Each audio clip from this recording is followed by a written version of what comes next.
नमस्कार दोस्तों, कैसे हैं आप लोग। मेरा नाम सौरभ कुमार है और मैं आप लोग को यहाँ पर केबीसी नैनो किताब से बिहार समझ पाऊँ, जो कि आपका ये किताब चोरी बेच किताब है। इस किताब से हम लोग पढ़ने जा रहे हैं। आज का टॉपिक हुआ आपका बिहार की अर्थव्यवस्था। तो बिहार की अर्थव्यवस्था में आज पढ़ेंगे रेल परिवहन। तो आज का टॉपिक हम पढ़ेंगे, आज का वीडियो जो होगा वो आपका रेल परिवहन से होगा। तो चलिए स्टार्ट करते हैं।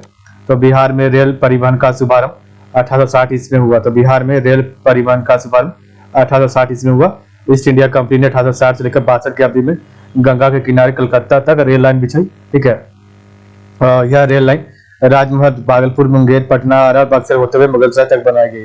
वर्तमान बिहार में कुल रेल मार्गों की लंबाई, तो वर्तमान बिहार में कुल रेल मार्गों की लंबाई आपका 3714 किलोमीटर है, जो देश के कुल रेल मार्गों का 5.5% है। राज्य में रेल मार्गों का घनत्व, तो राज्य में रेल मार्गों का घनत्व 39.4 किलोमीटर प्रति वर्ग किलोमीटर है और संपूर्ण भारत के स्तर पर 20.5 किलोमीटर है। ठीक है, नेक्स्ट आपका है भारत में रेल परिवहन के प्रवृत्ति से। तो भारत में रेल परिवहन के दृष्टि से बिहार का 9वां स्थान है और प्रति लाख जनसंख्या पर रेल मार्ग की लंबाई जो है बिहार में 3.2 किलोमीटर है। तो प्रति लाख जनसंख्या पर रेल मार्ग की लंबाई जो है आपकी बिहार में 3.2 किलोमीटर है। 8 फरवरी 1862 को, तो 8 फरवरी 1862 को बिहार के मुंगेर जिला के अंतर्गत जमालपुर में देश के रेलवे वर्कशॉप की संपूर्ण सुविधा का विकास हुआ है। ठीक है, जमालपुर वर्कशॉप 1899 ईस्वी में प्रथम लोकोमोटिव का निर्माण हुआ था, जिसका नाम CH764 लेडी कर्जा रखा गया था। तो जमालपुर वर्कशॉप द्वारा 1899 में प्रथम लोकोमोटिव का निर्माण हुआ था, जिसका नाम CH764 लेडी कर्जा रखा गया था। बिहार के हाजीपुर में पूर्व मध्य रेलवे का मुख्यालय बनाया गया और इस मुख्यालय ने 10 अक्टूबर 2002 से कार्य करना प्रारंभ किया। तो बिहार के हाजीपुर में पूर्व मध्य रेलवे का मुख्यालय बनाया गया और इस मुख्यालय ने 10 अक्टूबर 2002 से कार्य करना प्रारंभ किया। ठीक है, रेलवे से संबंधित जानकारियां। तो आपका जो है रेल मार्ग की लंबाई कितनी है, 3714 किलोमीटर है। पूर्व मध्य रेलवे का मुख्यालय कहाँ था, हाजीपुर वैशाली में। रेल पहिया कारखाना बेला छपरा में। और आपका जो है डीजल इंजन कारखाना आपका मठौरा सारण में है। विद्युत इंजन कारखाना आपका जब मधेपुरा में और कैरेज रिपेयर रेल वर्कशॉप आपका हरनौत लंदन में है। तो रेलवे से संबंधित जानकारियां। तो रेल मार्ग की लंबाई तो 3714 किलोमीटर है। ठीक है, पूर्व मध्य रेलवे का मुख्यालय आपका हाजीपुर वैशाली में। रेल पहिया का कारखाना आपका बेला छपरा में। डीजल इंजन कारखाना आपका मठौरा सारण में और विद्युत इंजन कारखाना आपका मधेपुरा में और carrier repair workshop rail workshop का हरनौत लंदन में। ठीक है, तो नेक्स्ट आपका नीचे देखते हैं। डेडिकेटेड फ्रेट कॉरिडोर आपका समर्पित मालवाही गलियारा। तो डेडिकेटेड फ्रेट कॉरिडोर समर्पित मालवाही गलियारा, तो रेलवे से सुगमता पूर्वक माल वहन के लिए dedicated freight corridor corporation of India द्वारा 2 डेडिकेटेड फ्रेट कॉरिडोर पूर्वी और पश्चिमी फ्रेट कॉरिडोर का निर्माण किया जा रहा है। इन 2 गलियारों में से एक पूर्वी इन 2 गलियारों में से एक पूर्वी डेडिकेटेड फ्रेट कॉरिडोर बिहार राज्य से गुजरता है और लगभग जो 1840 किलोमीटर लंबी पूर्वी डेडिकेटेड फ्रेट कॉरिडोर TEDFC की बिहार में लंबाई लगभग 240 किलोमीटर है। और पूर्वी डेडिकेटेड फ्रेट कॉरिडोर राज्य के 4 जिलों कैमूर, रोहतास, औरंगाबाद और गया से गुजरता है और इस गलियारे की दिसंबर 2020 तक बनकर तैयार होने की उम्मीद है। ठीक है, राज्य में रेल मंडलों की संख्या 4 है, समस्तीपुर, दानापुर, सोनपुर और कटिहार। तो राज्य में रेल मंडलों की संख्या 4 है, समस्तीपुर, दानापुर, सोनपुर और कटिहार। और जो है बिहार से 5 रेल क्षेत्र के रेल मार्ग जाते हैं। तो बिहार से 5 रेल क्षेत्र के रेल मार्ग जाते हैं। पहला आपका पूर्वोत्तर रेलवे, दूसरा आपका पूर्वी रेलवे, तीसरा आपका दक्षिण पूर्वी रेलवे, चौथा आपका उत्तर पूर्वी सीमांत रेलवे और पांचवा आपका पूर्व मध्य रेलवे। ठीक है, बिहार से गुजरने वाले प्रमुख रेल मार्ग है हावड़ा, आसनसोल, पटना, दिल्ली मुख्य मार्ग। दूसरा आपका आसनसोल, धनबाद, सासाराम, मुगलसराय, ग्रैंड घाट और तीसरा आपका गुवाहाटी, बरौनी, सीवान, गोरखपुर रेल मार्ग। चौथा आपका छपरा, सोनपुर, मुजफ्फरपुर, कटिहार रेल मार्ग। तो बिहार से गुजरने वाले प्रमुख रेल मार्ग है तो हावड़ा, आसनसोल, पटना, दिल्ली मुख्य मार्ग। दूसरा आपका आसनसोल, धनबाद, सासाराम, मुगलसराय, ग्रैंड घाट और तीसरा आपका गुवाहाटी, बरौनी, सीवान और चौथा आपका छपरा, सोनपुर, मुजफ्फरपुर, कटिहार रेल मार्ग। ठीक है, हाँ नेक्स्ट आपका ऊपर में यहाँ पढ़ते हैं। तो पटना मेट्रो रेल परियोजना। तो आपका पटना मेट्रो रेल परियोजना क्या है, तो 5 सितंबर 2019 को बिहार कैबिनेट के मंजूरी मिलने के बाद राजधानी में मेट्रो रेल प्रोजेक्ट के निर्माण के लिए Patna metro rail corporation limited PMRCL ने Delhi metro rail corporation DMRC के एकमात्र प्रस्ताव पर स्वीकृति की मुहर लगा दी। ठीक है, तो 5 सितंबर 2019 को बिहार कैबिनेट के मंजूरी मिलने के बाद राजधानी में मेट्रो रेल प्रोजेक्ट के निर्माण के लिए Patna metro rail corporation limited PMRCL ने Delhi metro rail corporation DMRC के एकमात्र प्रस्ताव को स्वीकृति की मुहर लगा दी और पटना मेट्रो रेल को वित्तीय सहायता जापान की संस्था जायका कर रही है। पटना मेट्रो का DMRC को दिया गया, तो पटना मेट्रो का आपका DMRC को दिया। कैबिनेट की मंजूरी मिलने के उपरांत तो PMRCL और DMRC के संग अनुबंध पर हस्ताक्षर होने के बाद आगामी 3 माह में मेट्रो का काम शुरू हो जाएगा और 2024 तक इसका पूर्ण संचालन शुरू हो जाएगा। तो कैबिनेट की मंजूरी मिलने के उपरांत PMRCL और DMRC के संग अनुबंध पर हस्ताक्षर होने के बाद आगामी 3 माह में मेट्रो का काम शुरू हो जाएगा और 2024 तक इसका पूर्ण संचालन शुरू हो जाएगा। पटना में मेट्रो के 2 कॉरिडोर को स्वीकृति मिली है, ईस्ट वेस्ट कॉरिडोर दानापुर से मीठापुर के बीच और north south corridor Patna station से गांधी मैदान होते हुए न्यू ICPT तक प्रस्तावित है और दोनों कॉरिडोर में 24 मेट्रो स्टेशन है। तो पटना में मेट्रो के 2 कॉरिडोर की स्वीकृति मिली है, ईस्ट वेस्ट कॉरिडोर दानापुर से मीठापुर के बीच और north south corridor Patna station से गांधी मैदान होते हुए न्यू ICPT तक प्रस्तावित है। दोनों कॉरिडोर में 24 मेट्रो स्टेशन है। ठीक है, नेक्स्ट आपका वायु परिवहन क्या है। तो बिहार में वायु परिवहन का आरंभ 1860 में हुआ था। तो बिहार में वायु परिवहन का आरंभ 1860 से हुआ। बिहार में इंडियन एयरलाइंस एवं Royal Nepal Airlines IndiGo Jet Airways द्वारा संबंध सेवाएं उपलब्ध कराई जा रही है। तो बिहार में इंडियन एयरलाइंस एवं रॉयल नेपाल एयरलाइंस इंडिगो और जेट एयरबेज द्वारा सेवाएं उपलब्ध कराई जा रही है। पटना में लोकनायक जयप्रकाश नारायण हवाई अड्डा स्थित है। इस हवाई अड्डे का अभी विस्तार आधुनिकीकरण किया जा रहा है। पटना से लोकनायक जयप्रकाश हवाई अड्डे को सीमित अंतर्राष्ट्रीय हवाई अड्डे का दर्जा प्राप्त है। यहाँ से काठमांडू, दिल्ली एवं कोलकाता के लिए वायु सेवा उपलब्ध है। बिहार में कुल 28 हवाई अड्डे हैं। तो बिहार में कुल 28 हवाई अड्डे हैं और इन हवाई अड्डों में 8 नागरिक उड्डयन निदेशालय के तहत संचालित है, जो इस प्रकार पहला पटना, दूसरा आपका गया, तीसरा आपका मुजफ्फरपुर, चौथा भागलपुर, पांचवा आपका जोगबानी, छठा आपका रक्सौल और सातवां आपका बिहटा, 8वां पूर्णिया। ठीक है, तो बिहार में कुल 28 हवाई अड्डे, इन हवाई अड्डों में 8 नागरिक उड्डयन निदेशालय के तहत संचालित है, जो इस प्रकार पटना, गया, मुजफ्फरपुर, भागलपुर, जोगबानी, रक्सौल, बिहटा और पूर्णिया। बिहार में छोटे हवाई अड्डों में भागलपुर का मारफारी हवाई अड्डा शामिल है। तो बिहार में छोटे हवाई अड्डों में भागलपुर का मारफारी हवाई अड्डा शामिल है। बिहार स्थित गया में भी एक छोटा अंतर्राष्ट्रीय हवाई अड्डा है और जो है बौद्ध धर्मस्थली गया स्थित हवाई अड्डे को 12 नवंबर 2002 को श्रीलंका एयरलाइन के विमान के उतरने के साथ ही अंतर्राष्ट्रीय दर्जा प्राप्त हो गया। वायु परिवहन का विकास और प्रबंध केंद्र सरकार द्वारा सब जुड़े की भावना के साथ किया जाता है। बिहार में वायु परिवहन क्षेत्र में तेज वृद्धि हुई है, क्योंकि सकल राज्य घरेलू उत्पाद 11-12 के 31 करोड़ रुपए से बढ़कर 2018-19 में 252 करोड़ रुपए हो गया है। इसका अर्थ है कि 2011-12 से 2018-19 के बीच वायु परिवहन में 35.6% की दर से वार्षिक वृद्धि हुई है। तो इसका अर्थ है कि 2011-12 से 2018-19 के बीच वायु परिवहन में 35.6% की दर से वार्षिक वृद्धि हुई है। वर्ष 2014-15 से 2018-19 के बीच घरेलू यात्रियों की आवाजाही 36.36% की वार्षिक दर से बढ़ी है और इसी प्रकार इस अवधि में वायु वाहनों का आना जाना 31.0% की वार्षिक दर से बढ़ा है। माल वाहन भी 2004-5 के 1.0 पर हजार टन से 6 गुना होकर 2018-19 में 6.3 हजार टन पहुंचा है। ठीक है, तो वर्ष 2014-15 से 2018-19 के बीच घरेलू यात्रियों की आवाजाही 36.6% की वार्षिक दर से बढ़ी। इसी प्रकार इस अवधि में वायु वाहनों का आना जाना 31.0% की वार्षिक दर से बढ़ा। माल वाहन भी 2004-5 के 1.04 हजार टन से 6 गुना होकर 2018-19 में 6.32 हजार टन पहुंचा है। वर्ष 2019-20 में तो वर्ष 2019-20 के पहले 6 महीनों में ही गत वर्ष से अधिक मामलों में ढुलाई हुई है। तो आपका जो है वर्ष 2019-20 के पहले 6 महीनों में गत वर्ष से अधिक मामलों की ढुलाई हुई है। ठीक है, नेक्स्ट आपका उड़े देश का आम नागरिक उड़ान। उड़े देश का आम नागरिक उड़ान क्या आपका, तो उड़ान केंद्र सरकार और राज्य सरकार की संयुक्त पहले समान श्रेणी के राज्यों के मामले में केंद्र सरकार और राज्य सरकार उड़ान के लिए 80:20 के अनुपात में सब्सिडी उपलब्ध कराती है। इसके शुरुआत राष्ट्रीय केंद्रीय उड़ान नीति 2016 के तहत की गई थी। यह लोगों के लिए किफायती खर्च पर क्षेत्रीय वायु परिवहन उपलब्ध कराकर क्षेत्रों को जोड़ता है। दरभंगा को उड़ान 2 के तहत शामिल किया गया। तो दरभंगा को उड़ान 2 के तहत शामिल किया गया। पटना हवाई अड्डे से जून 2018 से प्रयागराज के लिए अच्छा उड़ान के तहत वायुयान सेवा चालू है। तो पटना हवाई अड्डे से जून 2018 से ही प्रयागराज के लिए उड़ान के लिए तहत वायुयान सेवा चालू है। उड़ान 4 के तहत 27 हवाई अड्डे हवाई पट्टियां विभिन्न श्रेणी के वायुयान के लिए सूचीबद्ध है। तो उड़ान 4 के तहत 27 हवाई अड्डा हवाई पट्टियां विभिन्न श्रेणी के वायुयान के लिए सूचीबद्ध है। कार्बन उत्सर्जन में कमी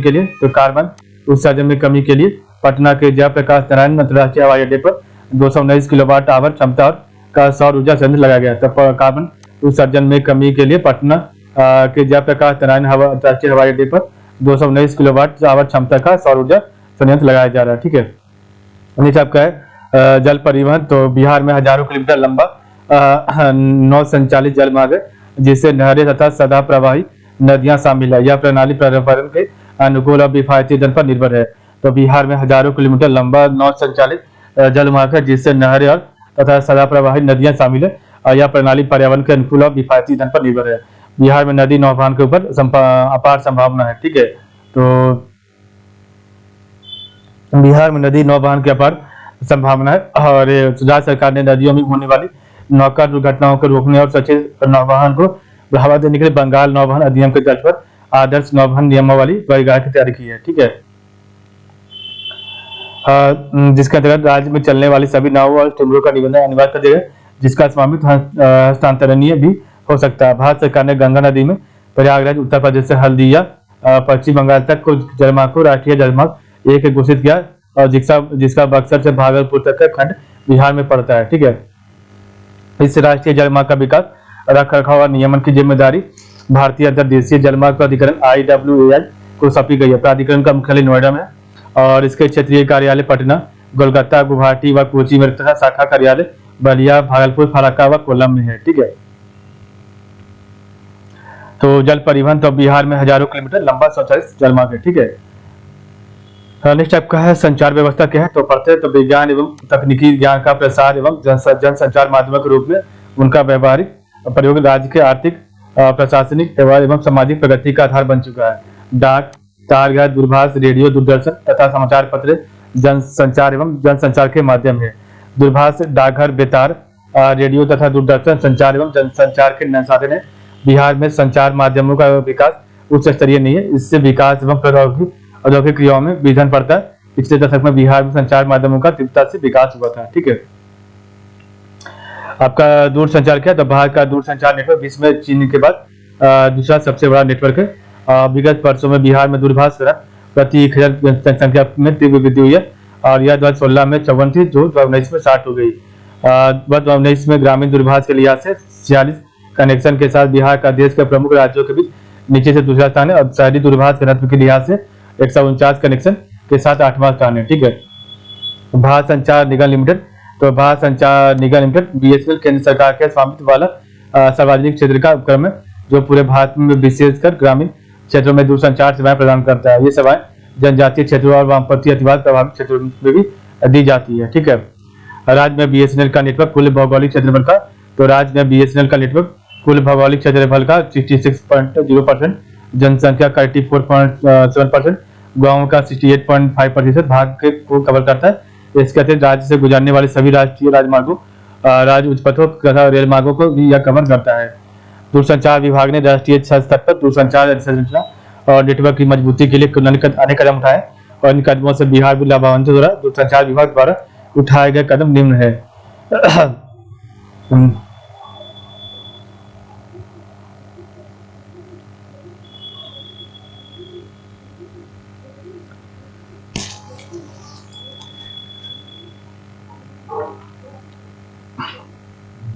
नेटवर्क का वामपंथी अतिवाद प्रभावित क्षेत्रों के लिए विशेष प्रावधान। तो वामपंथी अतिवाद प्रभावित क्षेत्रों के लिए विशेष प्रावधान। तो केंद्र सरकार के 10 वामपंथी अतिवाद प्रभावित क्षेत्र राज्यों के जो है 2335 स्थानों की पहचान की है, जहां BSNL का नेटवर्क मजबूत करना। बिहार में ऐसे 250 स्थान है। LWE वामपंथ अति प्रभावित चरण 2 के तहत केंद्र सरकार ने 10 राज्यों के 96 जिलों में मोबाइल टावर लगाने का निर्णय लिया, जिसमें 8 जिले बिहार के हैं। संपन्न तो आपका system for accounting and management of pension. तो BSNL और दूरसंचार विभाग के सेवानिवृत्त कर्मियों को पेंशन के प्रत्यक्ष वितरण के लिए संपन्न नामक एक नया सॉफ्टवेयर विकसित किया गया है। और इससे व्यापक पेंशन प्रबंधन व्यवस्था CPMS सुनिश्चित होगी। इस व्यवस्था को संचार लेखा नियंत्रक CCA के 12 कार्यालयों में शुरू किया गया है। USOF wifi hotspot, USOF wifi hotspot तो केंद्र सरकार की BSNL के ग्रामीण टेलीफोन एक्सचेंजों में 2500 पब्लिक वाईफाई हॉटस्पॉट लगाने की योजना है और इससे वाईफाई के जरिए ब्रॉडबैंड इंटरनेट चलेगा, जिससे BSNL का बोझ घटेगा। इस परियोजना के तहत 895 ग्रामीण टेलीफोन एक्सचेंज में इसे लगाने की योजना है और जिससे 693 स्थापित हो चुके हैं, जिसमें 693 स्थापित हो चुके हैं और 202 से 2019-20 में वाईफाई सेवाएं जो है उपलब्ध कराने का निर्णय लिया गया है। भारत नेट परियोजना क्या है? तो भारत नेट परियोजना तो राज्य सरकार ने डिजिटल इंडिया अभियान के हिस्से के बतौर इंटरनेट और ब्रॉडबैंड का विस्तार करने पर जोर दिया है। इस परियोजना का क्रियान्वयन BSNL के माध्यम से होता है और इस परियोजना के तहत हाई स्पीड ब्रॉडबैंड कनेक्टिविटी के लिए 5986 ग्राम पंचायतों को ऑप्टिकल फाइबर कनेक्शन OFS से जोड़ा गया है। इस परियोजना के तहत अभी तक 226 ग्राम पंचायतों को वाईफाई चौपाल की सुविधा उपलब्ध है। निष्पक्ष अपराध एवं अपराधी निगरानी नेटवर्क एवं व्यवस्था CCTNS परियोजना। अपराध एवं अपराधी निगरानी नेटवर्क एवं व्यवस्था CCTNS परियोजना क्या है? तो CCTNS के तहत बिहार के विभिन्न जिलों के 980 पुलिस थानों में रेडियो फ्रीक्वेंसी कनेक्टिविटी सूचित हो सकेगी। BSNL को 569 थानों में नेटवर्क उपलब्ध कराना था, जिसमें 400 पुलिस थानों को नेटवर्क कराया जा चुका है। ठीक है, नेक्स्ट आपका है डाक का। तो भारतीय डाक नेटवर्क भारत में संचार सेवा की रीढ़ रहा है और साथ ही सामाजिक आर्थिक विकास में इसने बड़ी भूमिका निभाई है। डाक बैंकिंग, बीमा, मुद्रा अंतरण और खुदरा सेवाओं के जरिए इसकी पहुंच हमारे जीवन तक है। संपूर्ण भारत के डाक नेटवर्क के हिस्से के लिहाज से देखें तो बिहार का देश में मात्र 5.8% हिस्सा है। यह हिस्सा कम है क्योंकि देश की 8.6% आबादी बिहार में रहती है। डाक विभाग ने पटना मुख्य डाकघर, भागलपुर जिला मुख्यालय और दरभंगा PTC को विभागीय विरासत भवन घोषित किया है। विभाग द्वारा देश के विभिन्न भागों में 13 परिक्षेत्रों में 34 डाक औषधालय चलाया जा रहा है। बिहार परिक्षेत्र भी इनसे एक है, जिसमें छपरा, दरभंगा, गया और मुजफ्फरपुर को डाक औषधालय के लिए चुना गया है। वर्तमान में बिहार परिक्षेत्र में जिला मुख्यालय में अवस्थित 31 मुख्य डाकघरों के अलावा 9084 डाकघर है और इनमें ग्रामीण क्षेत्रों में 8,625 94.9% और शहरी क्षेत्रों में 459 5.1% है। डाक संपर्क एवं संचार का एक महत्वपूर्ण माध्यम पत्राचार है। तो डाक संपर्क एवं संचार का एक महत्वपूर्ण माध्यम पत्राचार है और ग्रामीण क्षेत्रों में भी अभी भी पत्राचार का मुख्य माध्यम डाकघर ही है। डाक के लिए सड़क, रेल तथा वायु पर जैसे परिवहन के साधनों का व्यवहार किया जाता है। ठीक है, राज्य की राजधानी तथा देश के प्रमुख नगरों के मध्य दूरस्थ डाक सेवा की व्यवस्था के साथ साथ राज्यों के अंतर क्षेत्रीय दूरस्थ डाक सेवा में जिलों के मुख्यालय पटना से जुड़े हुए हैं। राष्ट्रीय टेलेक्स सेवा की सुविधा राज्य के प्रावधान नगरों का प्राप्त है, जहां से देश के किसी भी भाग में अभिदाता एवं एक दूसरे को सीधे ही मुद्रित संदेश भेज सकते हैं। देश के कुल पत्र पेटियों में 4.6% हिस्सा बिहार का है। डाक विभाग की अन्य सेवाएं, तो डाक विभाग की क्या अन्य सेवाएं? तो पासपोर्ट सेवाएं, तो सुदूर क्षेत्रों के नागरिकों को पासपोर्ट सेवाएं उपलब्ध कराने के लिए चुनिंदा मुख्य डाकघरों को डाकघर पासपोर्ट सेवा केंद्र के बतौर अधिकृत किया जा गया है। ई-कॉमर्स तो ग्रामीण अर्थव्यवस्था को मजबूत करने के लिए डाक विभाग ने 14 दिसंबर 2018 को ई-कॉमर्स पोर्टल की शुरुआत की है। इससे विभागीय और तृतीय पक्ष के उत्पादों की बिक्री के लिए डिजिटल प्लेटफॉर्म और ई-मार्केट प्लेस को सुगम बनाने के लिए डिजिटल और भौतिक संपर्क को बढ़ावा मिलेगा। नेक्स्ट आपका दर्पण। तो दर्पण जो है आपका digital advance of rural post office for new India, तो digital advancement of rural post office for new India. तो इस दर्पण परियोजना के तहत डाक और वित्त संबंधी ऑनलाइन लेन देन के लिए देश के 1.29 लाख से भी अधिक शाखा डाकघरों के सिम आधारित हैंडहेल्ड डिवाइस उपलब्ध किया गया और इन लेन देनों से सुदूर ग्रामीण क्षेत्रों में भी आपका डिजिटल लेन देन को बढ़ावा मिलेगा। दर्पण के जरिए निम्नलिखित प्रकार की लेन देन की जाती है। तो कोर बैंकिंग सिस्टम में रुपए निकालना और जमा करना, मनरेगा और सामाजिक क्षेत्र की अन्य भुगतान प्रणालियों के तहत लाभों का वितरण करना और निबंधित और स्पीड पोस्ट की सामग्रियों की बुकिंग मुद्रा से देशों की बुकिंग, डाक जीवन बीमा, ग्रामीण ग्रामीण डाक जीवन बीमा के प्रीमियम जमा करना। नीचे आपका आकाशवाणी है, तो आकाशवाणी रेडियो जनसंचार का प्रमुख साधन है। तो आकाशवाणी रेडियो जनसंचार का प्रमुख साधन है। यहाँ के प्रथम आकाशवाणी केंद्र पटना का उद्घाटन 26 जनवरी 1948 को तत्कालीन गृह मंत्री सरदार वल्लभ भाई पटेल द्वारा किया गया था। श्री सीताराम मधेकर, तो श्री सीताराम मधेकर इसके प्रथम निदेशक थे और इस केंद्र के उद्घाटन समारोह में राष्ट्रीय कवि दिनकर के काव्य पाठ का प्रसारण मुख्य रूप से किया गया था।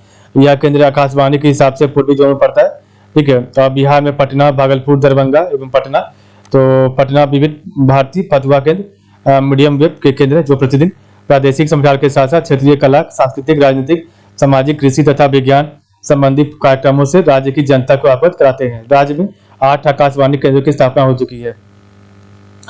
पटना आकाशवाणी केंद्र के नियमित समाचार वाचकों में राम रेणु गुप्त, कृष्ण कुमार भार्गव तथा अनंत कुमार प्रमुख रहे हैं। बिहार में कुल 6 FM रेडियो स्टेशन, जिनमें पटना और 3 पटना में, एक क्रमशः मुजफ्फरपुर, पूर्णिया व सासाराम में स्थित है। तो बिहार में कुल 6 FM रेडियो स्टेशन है और जिनमें 3 पटना में, एक क्रमशः आपका मुजफ्फरपुर, पूर्णिया व सासाराम में स्थित है। स्मरणीय तथ्य में तो बिहार में प्रति लाख जनसंख्या पर सड़क की लंबाई अर्थात सड़क घनत्व 181 किलोमीटर है। तो बिहार में प्रति लाख जनसंख्या पर जो है सड़क की लंबाई अर्थात सड़क घनत्व 181 किलोमीटर है। बिहार में प्रति 1000 वर्ग किलोमीटर क्षेत्रफल पर सड़क की लंबाई अर्थात सड़क घनत्व 223 किलोमीटर है, ठीक है। बिहार में सड़क की कुल लंबाई 2,09,549 किलोमीटर है और बिहार में राष्ट्रीय राजमार्ग की कुल लंबाई 4,970 किलोमीटर, जो बिहार के कुल सड़क लंबाई का 2.3% है। बिहार प्रदेश में राजकीय राजमार्ग की कुल लंबाई 4,311 किलोमीटर है और जो कि राज्य की कुल सड़क लंबाई का 2.1% है। बिहार में सड़क लंबाई में सबसे ज्यादा लंबाई ग्रामीण सड़क है 1.78 लाख की, जो राज्य की कुल सड़क का 85% है। राज्य में स्वर्णिम चतुर्भुज परियोजना, तो राज्य में स्वर्णिम चतुर्भुज परियोजना के तहत अंतर्गत आने वाले सड़क की कुल लंबाई प्रदेश में 205.70 किलोमीटर है। बिहार में पूर्व पश्चिम कॉरिडोर के अंतर्गत, तो बिहार में पूर्व पश्चिम कॉरिडोर के अंतर्गत आने वाली सड़कों की कुल लंबाई 488 किलोमीटर है। जापान अंतर्राष्ट्रीय सहयोग अभिकरण के सहायता से, तो जापान अंतर्राष्ट्रीय सहयोग अभिकरण के सहायता से गया बिहार से सड़क को 4 लेन बनाया जा रहा है और केंद्रीय सड़क कोष के द्वारा, तो केंद्रीय सड़क कोष के द्वारा आपका पेट्रोल एवं डीजल पर 6 रुपये प्रति लीटर की दर से कर वसूली की जाती है। बिहार में रेल मार्गों की कुल लंबाई, तो बिहार में रेल मार्गों की कुल लंबाई 3,714 किलोमीटर है, जो देश के कुल रेल मार्ग का 5.5% है। रेल परिवहन की दृष्टि से बिहार का देश में 9वां स्थान है। तो रेल परिवहन की दृष्टि से बिहार का देश में 9वां स्थान है। बिहार के हाजीपुर में पूर्व मध्य रेलवे का मुख्यालय और सितंबर 2019 में प्रति 1 लाख की आबादी पर सड़कों की लंबाई वाले शीर्ष 3 जिले थे। Jamui 160 kilometre, Aurangabad 152 kilometre, Kaimur 143 kilometre और इसी संदर्भ में सबसे नीचे के 3 शीर्ष जिले थे बेगूसराय 54 किलोमीटर, मुंगेर आपका 67 किलोमीटर और पटना आपका 69 किलोमीटर। सितंबर 2019 में प्रति 1000 किलोमीटर क्षेत्रफल में सड़कों की लंबाई वाले 3 शीर्ष जिले थे सीवत 1925 किलोमीटर, वैशाली 1883 किलोमीटर और दरभंगा 1816 किलोमीटर। सबसे नीचे के 3 शीर्ष जिले थे लखीसराय 698 किलोमीटर और मुंगेर 726 किलोमीटर तथा पश्चिम चंपारण 734 किलोमीटर, ठीक है। दक्षिण बिहार के कुल 11 और उत्तर बिहार के, तो दक्षिण बिहार के कुल 11 और उत्तर बिहार के 7 जिले का सड़क घनत्व राज्य के औसत सड़क घनत्व का 181 किलोमीटर प्रति लाख आबादी से अधिक है। भारतीय अंतर्देशीय जलमार्ग प्राधिकरण, तो भारतीय अंतर्देशीय जो है जलमार्ग प्राधिकरण का बिहार में क्षेत्रीय कार्यालय पटना में तथा शाखा कार्यालय भागलपुर में है। बिहार में टेली डेंसिटी, तो बिहार में टेली डेंसिटी प्रति 1000 जनसंख्या पर 60 व्यक्ति है और बिहार में डाकघरों की कुल जनसंख्या भी 984 है, ठीक है। तो बिहार में टेली डेंसिटी प्रति 1000 जनसंख्या पर 60 व्यक्ति है और बिहार में डाकघरों की कुल जनसंख्या की 984 है, ठीक है। इस प्रकार देखा हमने आज का वीडियो, तो आज के लिए बस इतना ही। आप लोग का बहुत बहुत धन्यवाद, ठीक है।